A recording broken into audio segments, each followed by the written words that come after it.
Ito po yung isa sa pinakamagandang e-trike pero hindi siya ganong kalaki or slim type po siya. Slim, slim. Apo. Parang maliit lang sa dito katubi. Pero pag Apo. dito pala dito na Sa side, likod. malaki pala siya Yes mga po, boss. same naman po siya na makikater ng Oo. 3 to person po, no? So, in 3 to person po, pwede pong 3 yung adult, isang bata po.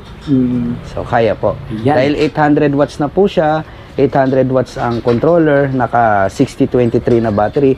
At ang kagandahan po dito, ayan po, ang makikater niya is 3 to 4 person, pati yung kanyang capacity weight, no? Aabot po siya ng hanggang 250 kilograms po. Panalo, 250 kilograms Yes ang po. kanyang load weight capacity dito. Yes po. Pansin ko lang, Boss Kevin, no, nakamags sa pala to, boss, no? Yes po, nakamags na po Yung siya. kanyang mags ito. Naka- Pero, ano to, boss? Ito po yung e-trike cover po natin. I-try cover. So, bukod po sa trapal, matatanggap po tayong e-trike cover.